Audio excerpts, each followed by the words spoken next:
मराठी लघुलेखन 100 शब्द प्रति minute. 5 second.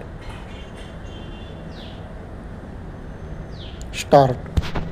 1983-84 मध्ये दुग्धशाळा विकास कार्यक्रमात दूध प्रावणाच्या बाबतीत लक्षणीय प्रगती झाली आहे. चालू वर्षी सुमारे 48 कोटी लिटर दुधाचे संकलन करण्यात आले असून गत वर्षापेक्षा हे प्रमाण 14% जास्त आहे.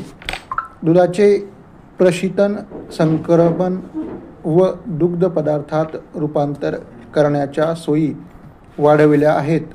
शासनाने मुबलक दूध उत्पादनाची योजना 2 हा सुमारे 88 कोटी रुपये खर्चाचा कार्यक्रम 19 जिल्ह्यांसाठी मंजूर केलेला आहे.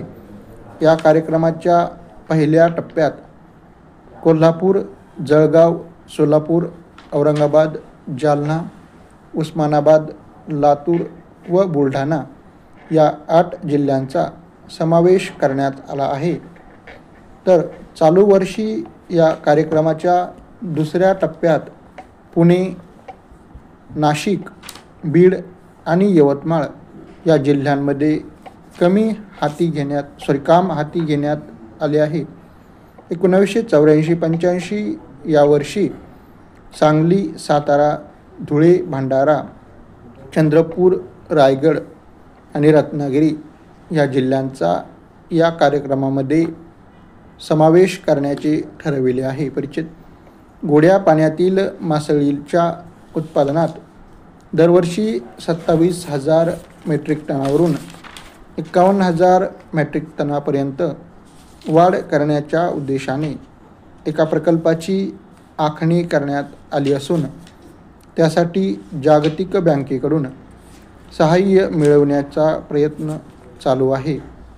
या प्रकल्पामुळे अदमासे अधिक 24,000 मच्छीमारांना रोजगार मिळेल अशी अपेक्षा आहे. परिच्छेद.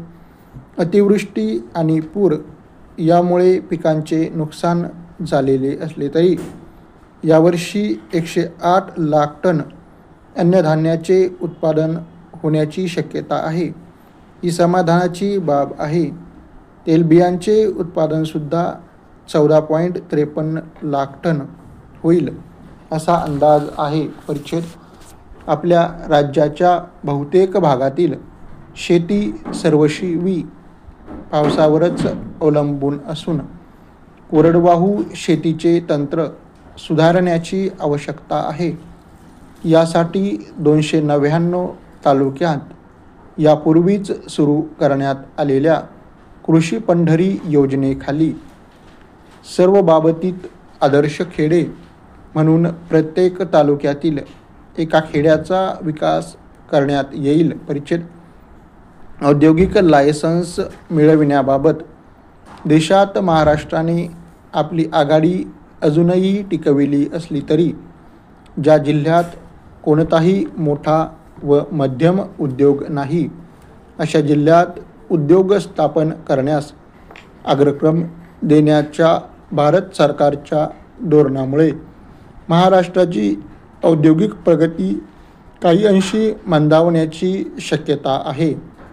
त्या अनुषंगाने नवीन उद्योगांना लायसन्ससाठी अग्रक्रम देताना जिल्ह्याऐवजी तालुका हा आधार मानावा अशी राज्य शासनाची भूमिका आहे. भारत सरकारने आपल्या धोरणात बदल करावा याबाबत राज्य शासन प्रयत्न करीत आहे.